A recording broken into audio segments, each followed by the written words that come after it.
El Consejo Superior de la Empresa Privada COSEP presenta Nicaragua Empresaria.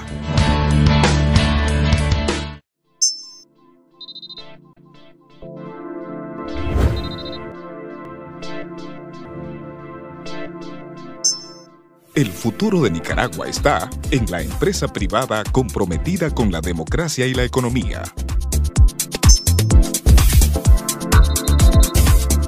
Nicaragua Empresaria, un programa del Consejo Superior de la Empresa Privada, COSEP.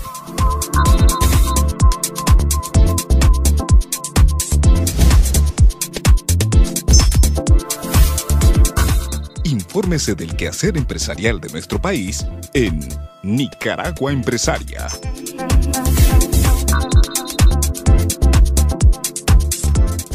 Nicaragua Empresaria. Desarrollo económico. Responsabilidad social empresarial. Democracia. Nicaragua Empresaria. Iniciamos.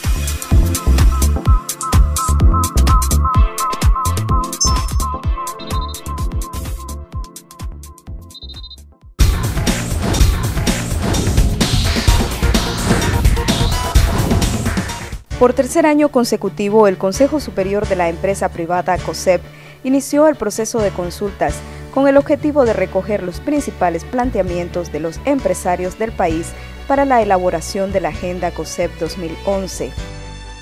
El primer encuentro se realizó en el Mercado de Artesanías de la ciudad de Masaya, donde se reunieron las organizaciones empresariales de los departamentos de Granada y Masaya. Durante el encuentro, las organizaciones gremiales conocieron los logros alcanzados por Agenda COSEP 2010 en los temas de institucionalidad democrática y desarrollo económico. En Masaya, donde la mayoría de los agremiados de COSEP se caracteriza por ser pymes, los gremios plantearon la necesidad de acceso al crédito, ajustes al salario mínimo, horario de atención de las instituciones públicas, entre otras necesidades.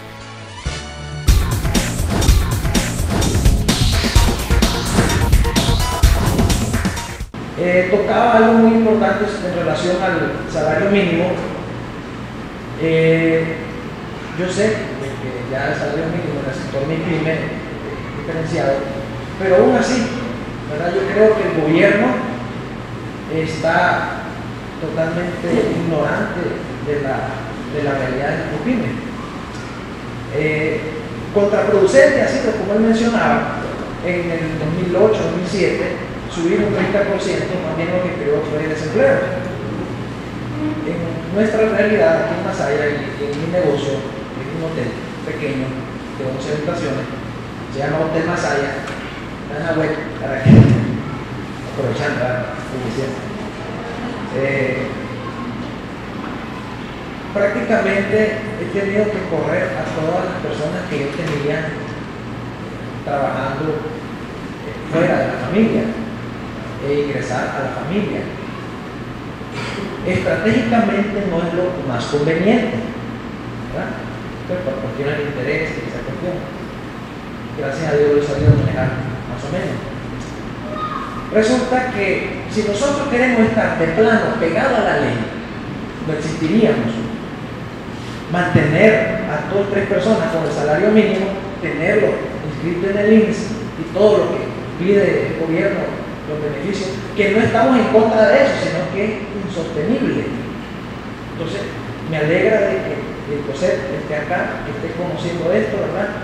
Y prácticamente ha sido contraproducente que el gobierno me obligue a cumplir con la ley si ha habido gente al desempleo. Es diferente a los trabajos de Managua, ¿verdad? Porque el salario mínimo ya en una MIPYME de Managua 2008 fue en el primer semestre, pero esa persona que trabaja en una MIPYME paga transporte, paga comida. Aquí en Masaya no. Una de las personas que tenía trabajando vivía a 2 cuadras, no pagaba pasaje.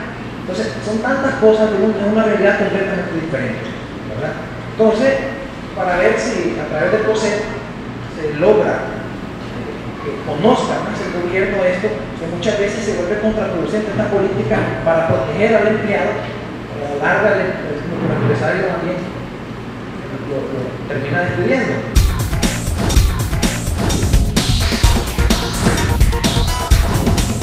Yo pertenezco al sector de agroindustria. Exactamente nos dedicamos a la elaboración de productos elaborados a base de maíz, rosquillas y pinolillo. Estamos trabajando ahorita. Mi punto de vista, yo coincido con el que hizo anteriormente, que habló de que el salario mínimo pues debe de ser diferenciado.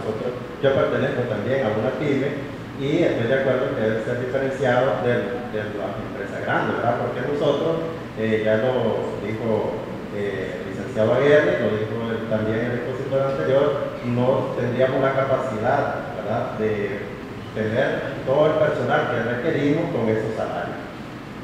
También yo quería tocar el tema que para mí es muy importante de los días feriados, porque en Nicaragua nosotros consideramos, ¿verdad?, que tenemos demasiados días feriados, y si a eso le agregamos que cuando uno llega a hacer gestiones, el gobierno viene ya a mediodía, dice que tiene que cerrar, entonces uno llega a las 12, 12 y media y no es capaz de hacer una gestión, que después viene el fin de semana y se cae el día encajonado. Eso viene a repercutir tanto en la economía propia, ¿verdad?, del negocio del que estamos queriendo superarnos, como la economía nacional.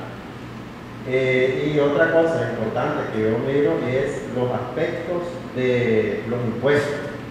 Hay bienes intermedios, ¿verdad?, en el proceso productivo de que nosotros elaboramos el producto, de que a veces terminamos pagando más impuestos de lo que realmente estamos pagando por el producto. Porque sucede que el 15% lo vamos arrastrando 3, 4 veces, que cuando llegamos ya, y usted para nosotros es un bien intermedio, entonces el consumidor pues a veces ya no es ni accesible para él comprarlo.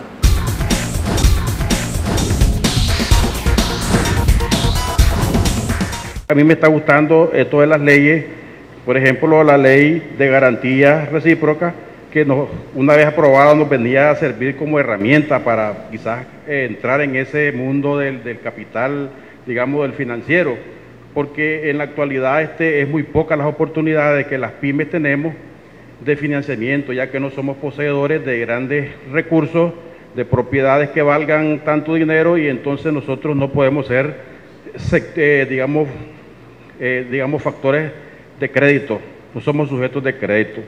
Otra gran noticia pues que acabo de oír de parte del licenciado Aguirre es de que se está trabajando en esta ley para que el gobierno por fin nos pueda tomar en cuenta en sus contrataciones, ya que siempre que hemos tocado las puertas en los colegios para que nos den el trabajo de pupitres, escritorios y cosas que ocupan en las escuelas, pues siempre no hemos podido tener la oportunidad ni siquiera de licitar en esos paquetes que nos llevarían, digamos, a una economía más favorable a nosotros, porque no nos han tomado en cuenta. En realidad, pues esa es la verdad, Ahora, ¿de qué manera nosotros podríamos ser, digamos, como sector privado, aunque sea muy chiquitito, que el gobierno se dé cuenta que las instituciones de apoyo a las pymes es un fracaso? Las instituciones de apoyo a las pymes, vean, yo tengo 34 años de estar luchando como líder en las pymes y no he visto una sola pyme en Granada del sector madera que se pueda ocupar como modelo. Antier se vio lo más último en Granada, pues. Nos llamaron a una presentación de pymes exitosas y nos pusieron a unos norteamericanos con una fábrica de puertas y ventanas que son exportadores y tienen una tecnología avanzada y tienen capital, y nos pusieron a esa gente como ejemplo, cuando nosotros en realidad, si ustedes van a ver dónde estamos nosotros, las tortilleras que yo conozco desde hace años que están siendo financiadas, están con las mismas 3 piedras haciendo sus tortillas. Yo hacía una remembranza y de allá de mi taller han salido más de 60 jóvenes capacitados que se han ido para Costa Rica, la mayor parte, otros se han ido para Guatemala, otros están en El Salvador y una gran parte en los Estados Unidos. Y los últimos que me quedaban, me los quitaron unas empresas extranjeras. Chavalos que yo los formé, yo les enseñé el arte de la carpintería. Y estos chavalos han emigrado. ¿Por qué? Porque en Rodríguez Mobiliario, que se llama mi empresa, no hay las oportunidades que hay en las otras empresas grandes. No puedo retener al obrero que yo hago. Apenas él aprende un poquito, ya se me lo llevan. ¿Y va a dónde va a dar? A las empresas más grandes. Entonces yo quisiera pues de que de alguna manera se hiciera saber al gobierno de que el sector de la microempresa no está conforme. El sector de la microempresa está pasando dificultades y que en realidad ponga a gente que sepa y que tenga carisma para que pueda lidiar con nosotros y sacarnos adelante. Muchas gracias.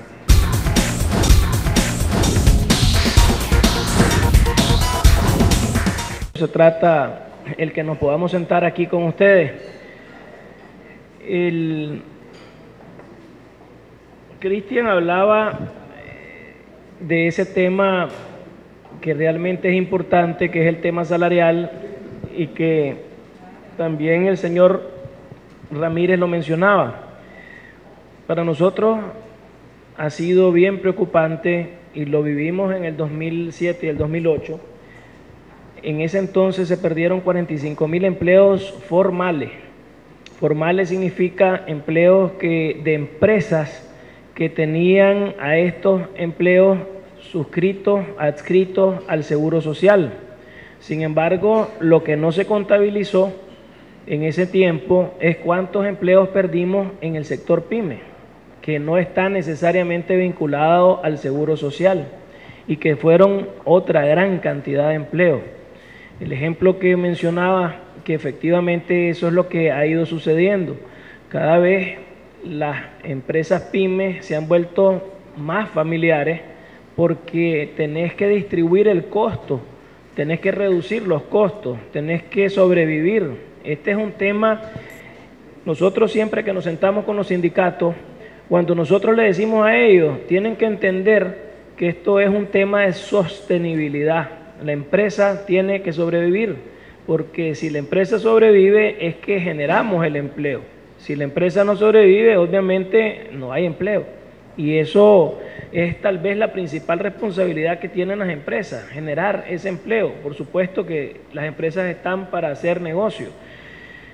Pero ese tema del salario lo hemos venido trabajando, lo hemos venido insistiendo, y creo que poco a poco, cuando nosotros empezábamos las negociaciones en el 2007 y nos sentábamos en el Ministerio del Trabajo y empezaban estos señores que tienen, como les digo, son los mismos líderes sindicales desde el año 1970 y con el mismo discurso del año 1970, y empezaban con posiciones de que había que incrementar el salario 100%. Y hoy, afortunadamente, estos mismos señores ya te dicen, bueno, tenemos que incrementar el salario 16%. Ya hay una especie de realidad que ha ido permeándolos y que se han dado cuenta de que efectivamente ese tipo de decisiones tienen un impacto, y especialmente en el sector PYME. Estos líderes sindicales hoy dicen los pymes tienen que subir el 10%, a pesar de que las pymes dicen 8%. Y ellos todavía llegan a decir, no, 10. Y ese es el tipo de contradicciones que hay en esto, porque son líderes sindicales que debieran de entender qué significa una pyme. Y ese es el esfuerzo que nosotros hemos venido haciendo y que nos comprometemos a seguir yendo en esa dirección, de que el salario se logre mantener en posiciones que sean realistas de acuerdo a los sectores. Las pymes y zonas francas tienen la característica de que un incremento salarial es un golpe al corazón. No es tal vez como otros sectores que cuando vos incrementas el salario, pues tiene un impacto en el 30% de su estructura de costo. Cuando hablamos del salario en las pymes estamos hablando de 70% de estructura de costo, por lo menos. Entonces eso es lo que nosotros, por eso les daba el ejemplo que le hemos dado a los sindicatos. Vos no podés incrementar 35%, porque si vos incrementás el 35% y tenés 3 trabajadores, eso significa que automáticamente estabas creando un trabajador artificial en las pymes. Y no tenés ni un trabajador más. Y no te están produciendo una hamaca más o un zapato más. Ni te están comprando una hamaca más o un zapato más. Pero sí te crearon en tu estructura de costos el pago en planilla de un trabajador más. Y esa es la realidad que nosotros hemos venido planteando en la mesa. Y se vende Y hay veces que desafortunadamente los medios venden como que nosotros estamos queriendo ir en contra del poder adquisitivo de los trabajadores, cuando lo que les estamos haciendo ver, y nos sentamos con los medios y les explicamos a los medios, no le den por su lado a los sindicatos, porque eso daña a la generación de empleo de este país. Crear ese tipo de penetración y de percepción es todo lo contrario de lo que necesita este país. Sin embargo, nosotros vamos a asegurar que el esfuerzo lo vamos a seguir realizando para mantener diferenciadas las pymes. Y en el caso de las pymes turísticas, están dentro de ese mismo concepto, porque al principio lo tenían separado. Ya hace un año logramos que las pymes turísticas estén en ese tipo de nivel.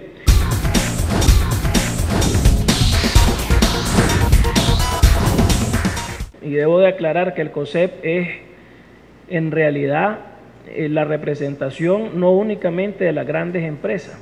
El COSEP en los gremios que nosotros tenemos es 83, 87% pyme, porque las empresas grandes de Nicaragua en realidad andan por las 140 empresas nada más.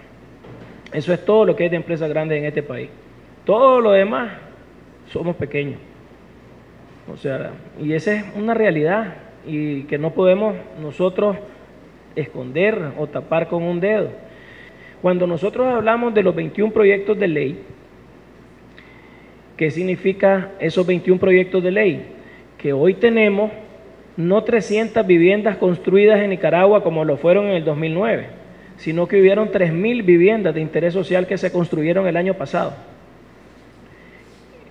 Que a finales del año, debido a la ley de costa, se ha inaugurado, se ha puesto la primera piedra del proyecto Huacalito en Tola, que va a significar 250 millones de dólares de inversión del sector privado en una comunidad pobre de este país, donde se está generando empleo para Tola, para Rivas y para las comunidades aledañas, y no solo empleo, sino que se está dinamizando el comercio de esa zona y se está dinamizando la actividad económica de esa zona.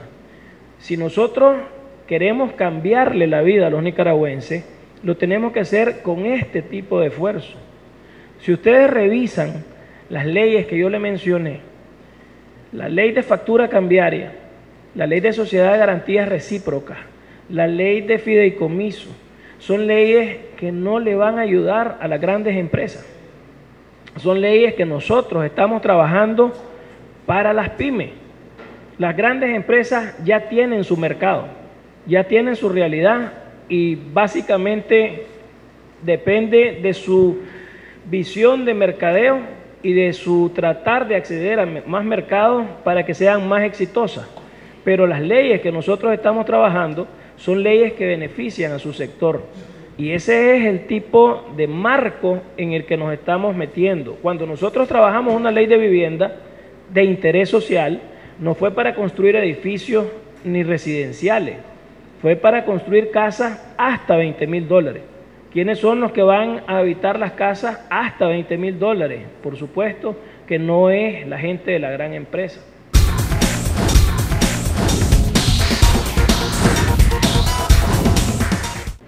En relación a los días feriados, efectivamente ese es otro tema planteado.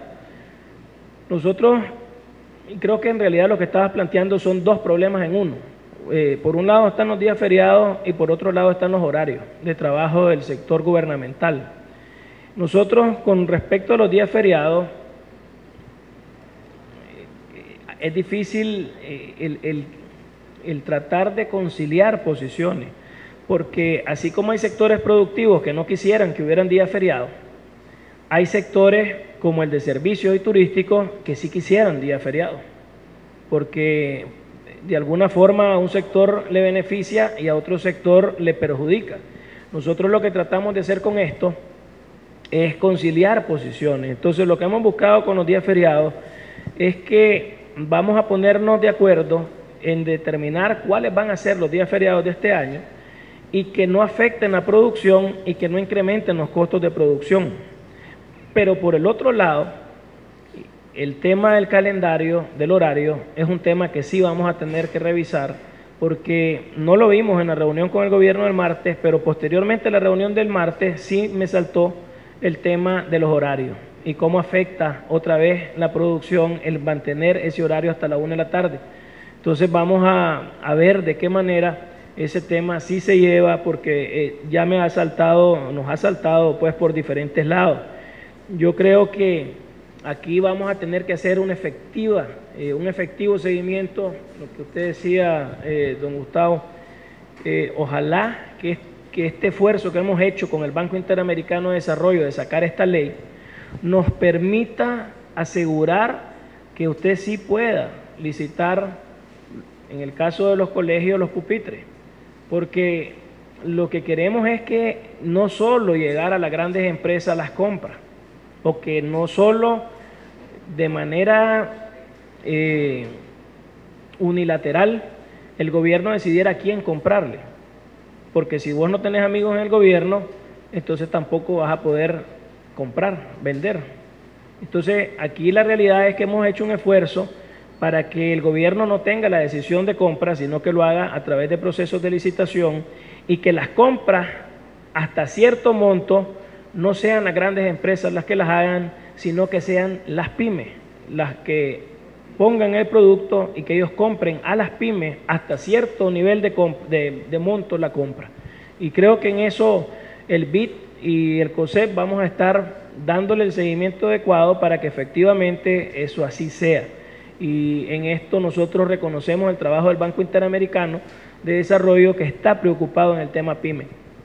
Así es que en eso les vamos a agradecer que nos retroalimenten, que a través de sus líderes departamentales nos puedan estar retroalimentando de lo que está pasando una vez que ustedes vean que la ley entró en vigencia y que aquí el Estado está comprando a nivel local.